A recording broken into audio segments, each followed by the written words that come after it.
Mesdames et messieurs, nous vous remercions pour votre présence. Nous vous remercions pour votre présence. Donc, nous avons réuni pour cette conférence de presse. Vous avez la famille Moussanga, la maman Onari, monsieur Moukele, le papa, la sœur Lourange.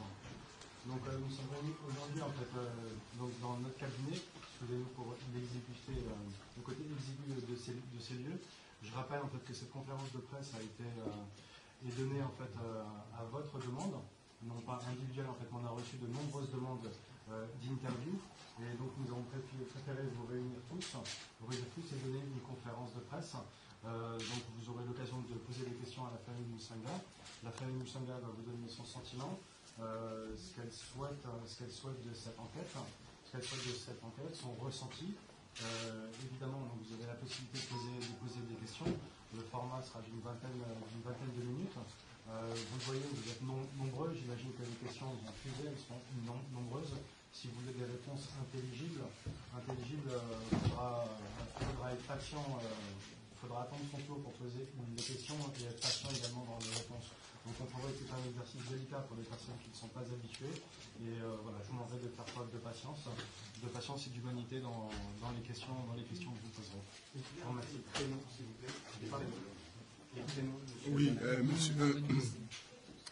monsieur Moussanga Moukole, oui, M-U-S-E-N-G-A, Moukole Polycarpe. Moussanga Moukole Polycarpe. Et Madame Dimbu Moussanga, mon épouse, ma fille, Louange, la grande sœur de Naomi. Une des grandes sœurs, parce qu'il y a une autre. Et puis elle a deux frères et sœurs. Voilà. Il y a la dernière qui s'appelle Sarah. Voilà. Elle était après Naomi. Voilà. Merci, messieurs, de nous recevoir de la presse de François Joseph. Depuis quelques jours, ce drame qui nous touche a pris une ampleur très importante.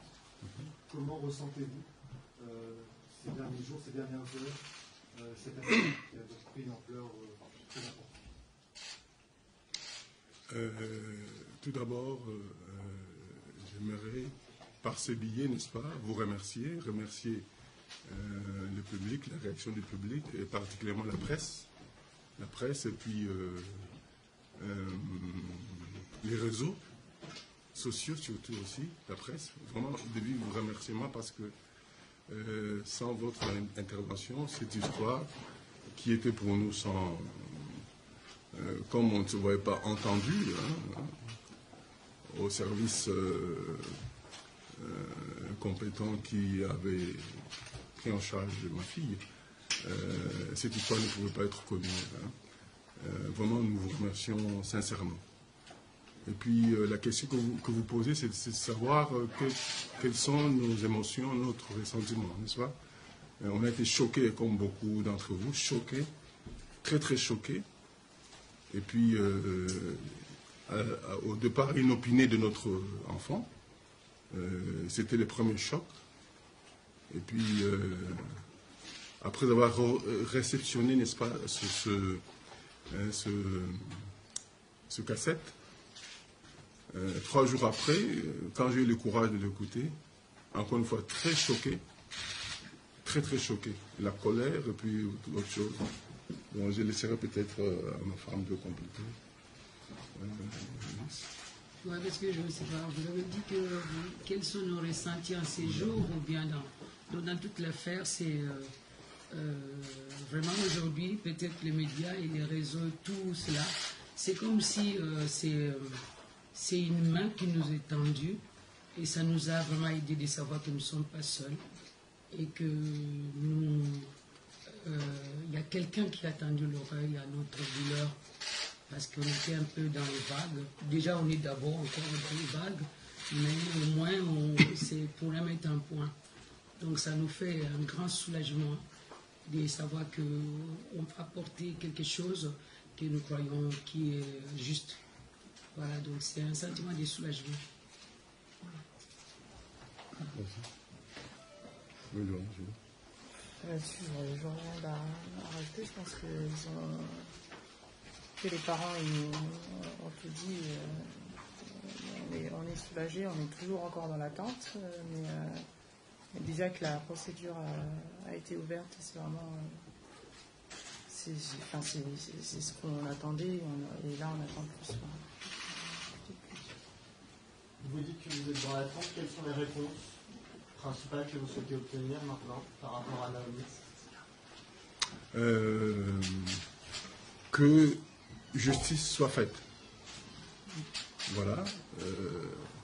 C'est cela notre première préoccupation, que la justice soit faite pour cet enfant qui était aimé de tous et qui avait de l'amour pour son environnement, comme vous l'avez constaté. Que justice soit faite. On peut ajouter de ça. C'est-à-dire que nous voulons, jusqu'aujourd'hui, nous ne sommes pas médecins, même si j'ai travaillé un peu quelques fois dans cette discipline de santé, mais on n'a pas de réponse à un dossier médical.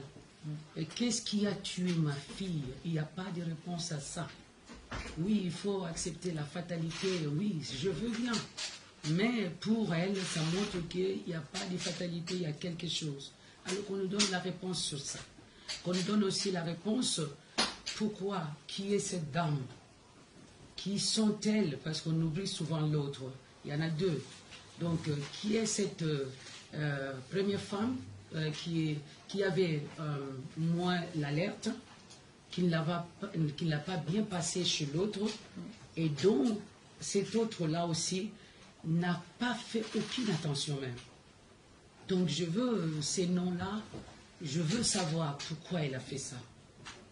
Pourquoi elle ne m'a pas entendu. Moi-même, je suis dans les domaines de médical, chaque bip est compté. Pour nous, c'est dangereux si tu ne réponds pas à un bip donné, et c'est une sanction si quelque chose arrive. Alors que cette dame n'a pas tenu compte, je ne sais pas, il n'y a pas de réponse. Est-ce qu'il est dans les domaines, et les médecins, l'infirmier, est-ce qu'elle avait quelque chose contre ma fille pour la laisser au bout de la route, quelqu'un qui passe, si elle ne pouvait pas être une samaritaine, mais au moins, il faisait une discipline des secouristes. Donc pour moi, toute cette vague de réponses n'ont pas été répondues. Et surtout que pour moi, c'est une institution qui devait me répondre ça. Et nous n'avons pas été accompagnés aussi. Pourquoi? Pourquoi c'est nous-mêmes? Vous ne serez pas là si j'avais toutes ces réponses-là. Donc c'est ces choses-là qui nous tiennent à cœur, qu'on nous explique déjà l'explication. Merci à la juridiction, vraiment de nous porter. Peut-être nous, on ne pouvait pas les porter, qu'eux nous apportent la solution à écouter ces réponses. Je ne sais pas, c'est ça qu'on attend. Oui, pour ajouter, c'est que mon épouse est en train, n'est-ce pas, de formuler. Donc, pourquoi l'appel de ma fille n'avait pas eu de réponse? Pourquoi pourquoi on n'a pas répondu à son appel? Elle qui manifestait ses douleurs profondes. Et puis, deuxièmement, pourquoi est-ce que pourquoi l'autopsie n'a pas été faite, n'est-ce pas, à temps? Et pourquoi on a laissé le corps de ma fille en putréfaction comme ça, comme si c'était un corps de quelqu'un qui est mort à l'autoroute, qu'on a oublié comme ça. Voilà, il est resté, après ce qu'on va découvrir, il est resté à la REA. On n'a pas fait descendre au frigo, donc dans la chambre mortuaire. Tout ça sont des questions.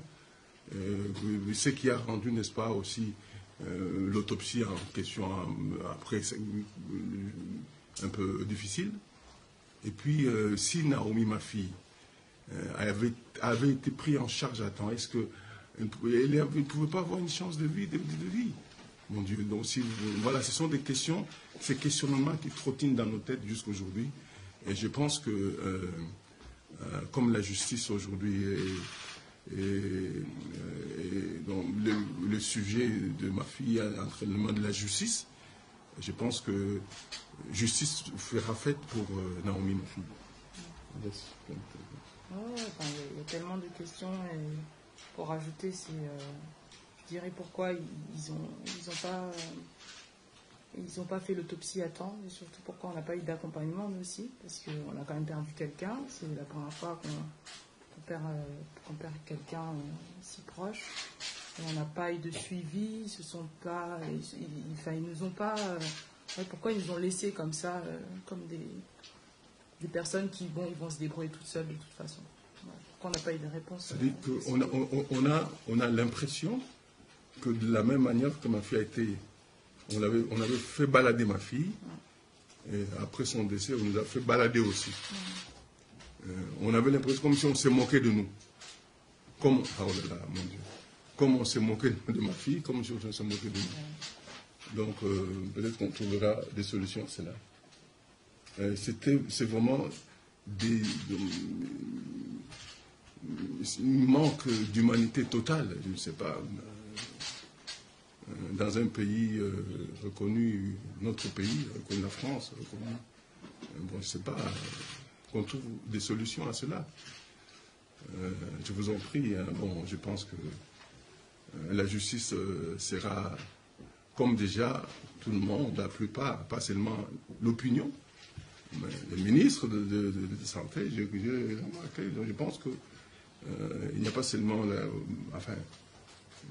cette faute gravissime est à la bouche de tout le monde. Je pense que la justice sera faite à ma fille, innocente Naomi. Vous ne la connaissiez pas, mais je crois que vous la connaissez aujourd'hui. Vraiment, qu'on fasse une justice à cette fille, Naomi, du Seigneur. Qu'est-ce qui s'est passé entre le moment du décès de votre fille et le moment où vous avez demandé l'enregistrement du SAMU? Parce qu'il s'est passé deux mois presque. Il s'est passé même 3 mois à peu près, je pense. Presque 3, hein. Ouais, donc, qu'est-ce qui s'est passé qu'est-ce qui s'est passé au début donc, comme je disais, on était dans l'attente par rapport à l'autopsie. Et du coup, donc, on était obligé d'appeler régulièrement toutes les semaines. On se relayait avec mon père pour être sûr quand est-ce qu'il y aura un résultat d'autopsie. Au début, ils ne savent pas trop le jour. Ok, on insiste pour savoir, voilà, donnez-nous une date. Il faut faire d'autres recherches, il faut attendre. On a attendu presque 2 mois pour l'autopsie. Et pendant ce temps, on ne savait pas quoi faire aussi de l'appartement. Donc on était dans l'attente pour tout ça, pour l'autopsie. Pendant ce temps aussi, il y a des personnes qui nous demandent qu'est-ce qu'elle a, qu'est-ce qu'elle avait, pourquoi elle est morte. Nous, on peut pas répondre. Donc il y a déjà, on a eu déjà pas mal d'attentes par rapport à l'autopsie. Une fois qu'on a eu plus ou moins, on a dû rappeler pour demander si c'est bon, on a une réponse. Ok, on a une réponse, mais voilà, il n'y a pas tellement de réponses à vous dire. Voilà, toutes ces cellules étaient déjà désintégrées. Ok, on va vous recevoir. On nous a reçus. On a vu un docteur qu'on a vu justement, le même docteur qu'on a vu qui nous a dit, voilà, pour mes parents, votre fille ou votre sœur est décédée, on le voit, qui ne peut pas nous répondre en fait, et puis après, on ne peut pas vous répondre et on nous envoie balader. C'est un peu... Il n'y a pas grand-chose qui s'est passé, hein, donc, et comme il a relaté aux filles, donc il n'y a pas grand-chose. C'est les mêmes docteurs, que je ne sais même pas, jusqu'aujourd'hui, qu'elle m'excuse, hein, je n'arrive pas à déterminer vraiment si elle était chirurgienne ou interne, quoi, on n'arrive pas. Pourquoi? Parce que dans une grande salle comme ça, on nous reçoit sur toute une table avec une seule personne. Et pour nous dire, en fait de compte, les examens n'ont rien vraiment donné, écoute, peut-être c'est ceci ou cela qui a causé aussi, mais il n'y a pas de précision. Et puis en plus, il ne pleut rien. Et jusqu'à ce que quelqu'un nous a glissé, mais il faut demander peut-être le dossier médical de vous-même.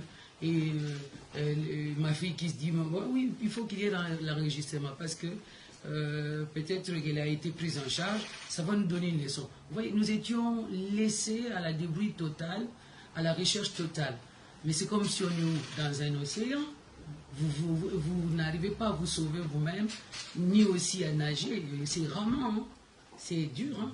Il faut faire ça. Donc après, madame, il n'y avait rien qui s'est passé. Et jusqu'à ce qu'on y arrive, à ce que, non, on a dit, mais peut-être on se trompe. Et on nous envoie un dossier qu'on n'arrive pas à lire. Et puis, il y a un enregistrement qui nous foudroie.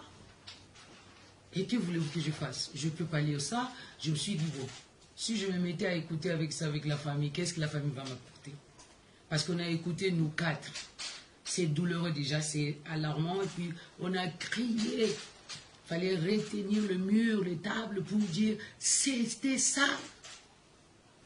Ma fille a dû lutter comme ça. Vous savez, je suis dans le domaine, je ne peux pas laisser quelqu'un lutter comme ça. Ça me fera très, très, très mal. Mais, et j'ai dit, mais peut-être que quelqu'un d'autre peut venir m'expliquer jusqu'à ce qu'on tombe sur ce que vous savez, vous tous. Et le monsieur là a dû accepter, peut-être nous aider de cette manière. On n'était même pas sûr que ça va nous aider. Mais bref, c'était un moyen par lequel peut-être on pouvait... Pour se faire entendre. Voilà. Donc c'était ça. Donc il n'y avait rien. Il n'y avait rien de l'hôpital qui s'était passé. Voilà comment on n'avait personne. Personne. Rien. La bande enregistrée est arrivée en même temps que le dossier médical. Vous les avez eus séparément? C'est arrivé séparément. Séparément. À quelques jours d'intervalle. Voilà, à quelques jours d'intervalle. Mais on a été averti déjà par un courrier, le premier courrier, quand on avait fait cette demande, le courrier qui était arrivé, est stipulé, disant que voilà, préparez-vous, parce que ça peut être choquant, genre comme ça, non? Oui, mais non, c'est comme ça, bon, c'est normal, c'est le dernier, ça peut choquer. Enfin, il y avait un autre mot synonyme à choquer, donc ça peut être sensible. Ça peut faire ressortir encore ça peut être sensible, voilà. Oui.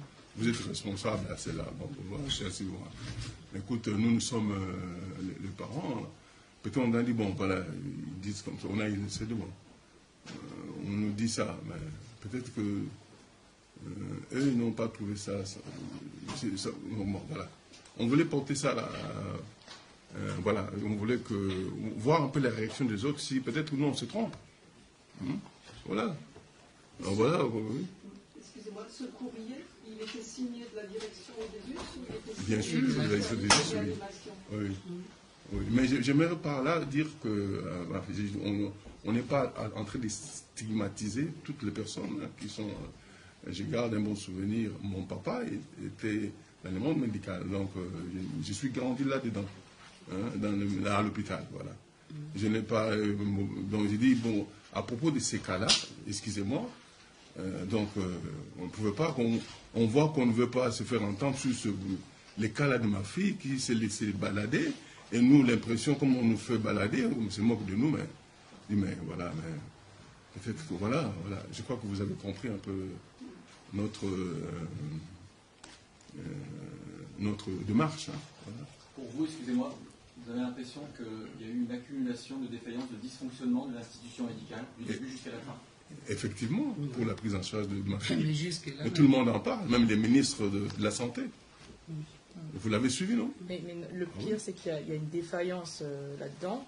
Mais ce qui nous a encore le plus marqué, c'est que quand on a accepté de nous rencontrer, on nous explique qu'ils ne sont pas sûrs qu'il y a une défaillance, alors que c'est clair. Enfin, on n'a pas besoin d'être médecin pour savoir qu'il y a un truc qui ne va pas là-dedans, non seulement dans l'enregistrement, mais aussi dans le rapport. Enfin, je veux dire, c'est tellement aberrant de pouvoir dire à une famille, ben voilà, on a vu ça, on vous a entendu, on a entendu aussi en même temps que tout le monde le 27 avril, je crois, la vidéo. Une semaine après, enfin, par contre, eux, ils ont travaillé pendant le week-end, alors que pour l'autopsie, ils n'avaient pas la possibilité de travailler pendant le week-end. Donc, une semaine après, ils ont décidé de nous rencontrer pour nous dire que, on ne sait pas, on doit faire une enquête interne, ok, mais je veux dire, c'est quand même évident que ça ne peut pas se passer comme ça. Moi, Pour vous, la responsabilité n'est pas simplement sur les épaules de l'opératrice, c'est sur toute l'institution. Ah oui, c'est un ensemble. C'est le Parce chêne que, de comment vous voulez maillon. pas qu'on puisse dire comme ça. Et c'est que la personne qui nous a envoyé les dossiers de l'enregistrement, il aurait pu entendre tout ça, non? Et quand il a entendu ça, et que ça parlait, c'est que ça parle. Pour 1 million de gens qui disent que c'est choquant, ce n'est pas normal. D'ailleurs, c'est sur la personne là qu'on s'abat rapidement. Ah, mais moi, je suis directeur. Qu'est-ce que je fais? Ou je ne l'envoie pas, je rappelle mon employé, c'est tout. Donc moi, je trouve que lui-même, le directeur, bon, on peut dire, le directeur, c'est lui qui nous a envoyé, les secrétaires, tout le monde, c'est l'hôpital, on ne peut pas dire autrement. Non? Parce que la personne qui nous a répondu n'était pas en dehors de l'établissement. Vous voulez qu'on puisse s'attaquer que à elle. Et en plus, encore, comme je rappelle toujours ma fille, elle est née, qui n'a pas pu être là, qui rappelle, elle tient à ce qu'on rappelle aussi la personne du SAMU. On ne parle pas seulement de cette opératrice-là. Et de deux, une personne a pu faire raisonner quelqu'un.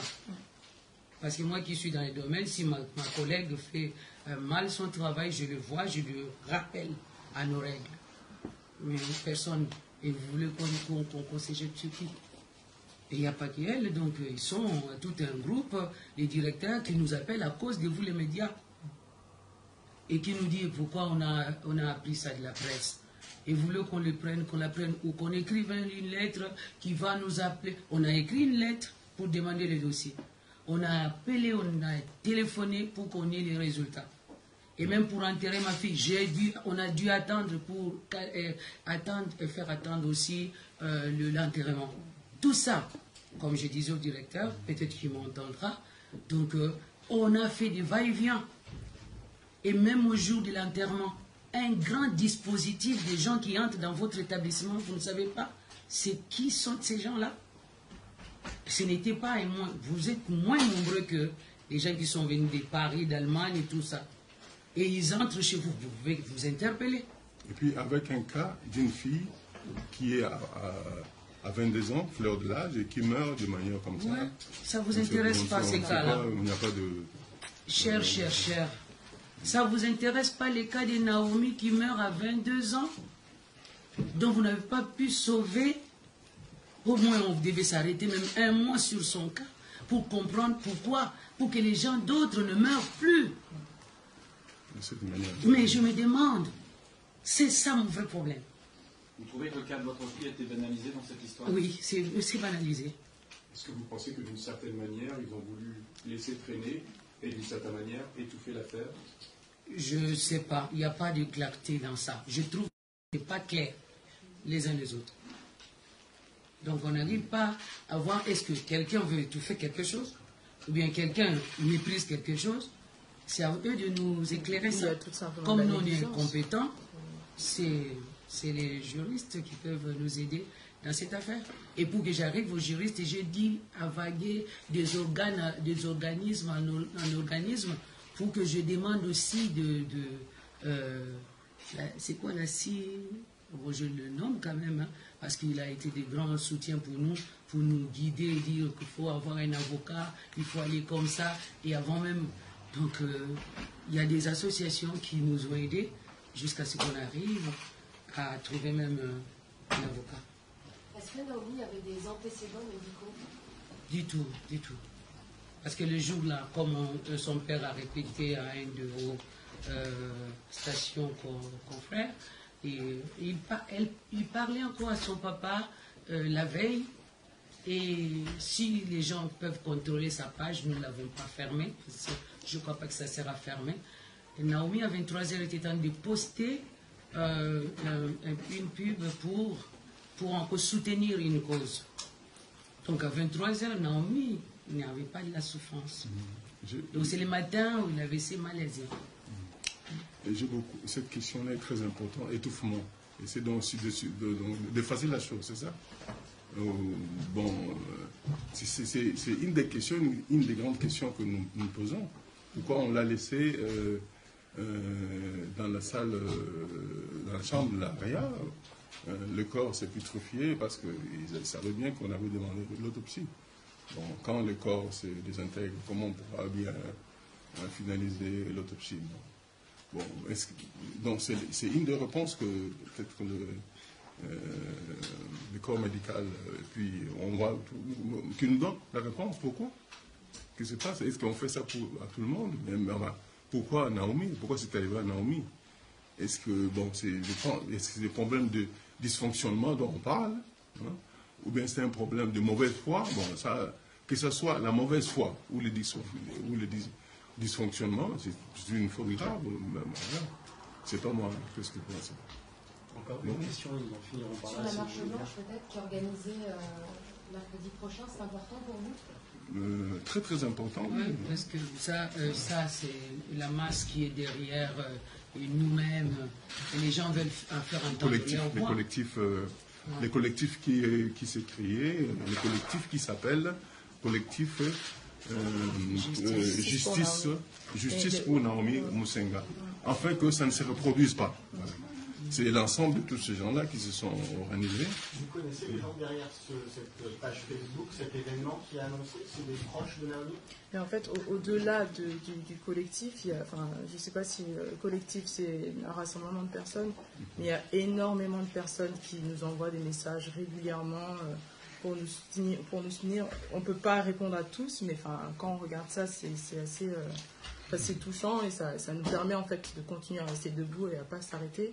Et puis, je pense, par rapport à cette marche, autant nous, ça nous tient à cœur et on l'a proposé, et d'autres personnes autour de nous, des proches l'ont proposé, mais autant il y a des personnes qui nous disent, ben voilà, on a envie de marcher pour Naomi. Et ça, c'est énorme, quoi. Et surtout que Naomi n'est pas le seul.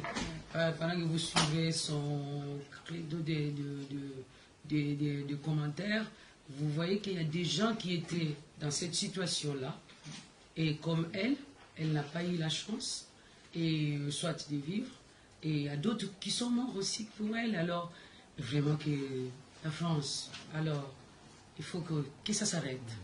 Au moins qu'on ait une bonne régularisation de secours qui nous apporte, pas la mort, mais la vie. C'est le secourisme, ce n'est plus, comme je disais à une personnalité, je dis, mais si nous voulons changer la couleur de notre blouse blanche, nous prendrons celle de noir, mais il y a des avocats qui en ont déjà, et qui défendent même la cause des hommes. Et maintenant, les médicales, quelle couleur on va encore porter si notre métier devient quelque chose qu'on donne la mort et qu'on les méprise comme ça? Donc il n'y aura plus un nom sur la médecine. Donc, essayons un peu de voir certaines erreurs, parce que ce n'est pas toutes les personnes, mais un orange dans d'autres bonnes oranges peut faire pourrir un panier de fruits. Donc, il faut que ça s'arrête. Merci.